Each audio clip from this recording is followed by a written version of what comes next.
So what do the wealthy do? Well, they go to work too. Great. We've got to collect an income.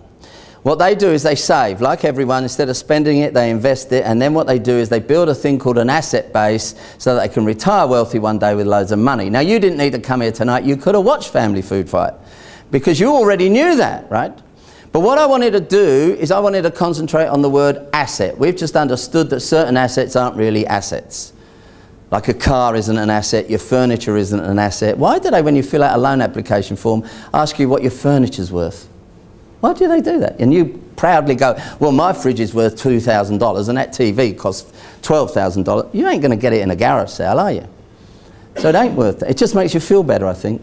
But they ain't assets, folks. They ain't assets.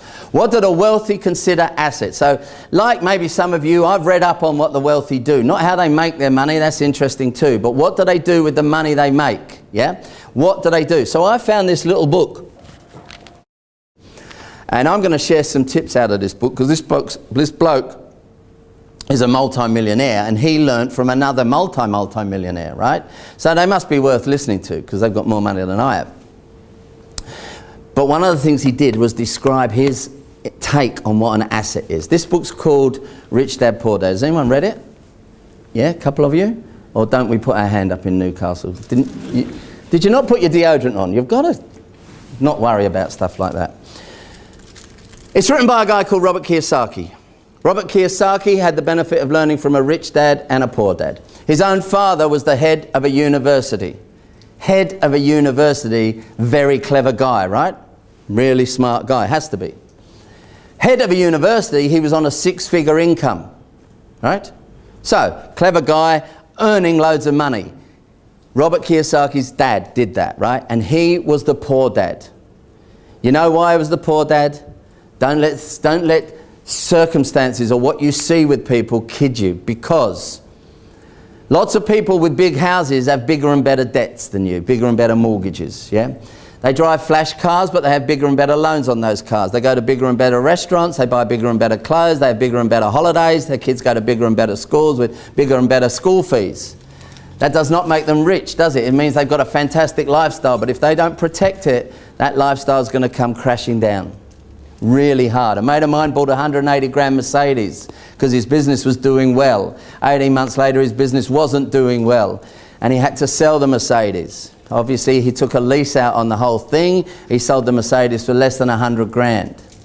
Still ends up owing that money. The rest of it he's got to pay back. See, it's not flash, is it? So the rich dad in the book was also a good lesson for me. The rich dad was Robert's friend's father. He was a mechanic, truck driver, kind of knockabout guy on the street, which was handy for me because I had to go to work when I was about 14 or 15 because mum, all us kids, we didn't have a dad. So get out and work.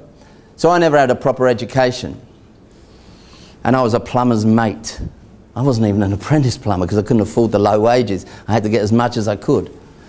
So learning that this guy was just a knockabout truck driver, mechanic type sort of guy, great. And it might be some news for someone in this room. You don't have to have a good education and you don't have to have a high income. You just have to know how to use the money you've got, which I'll show you in a minute, all right?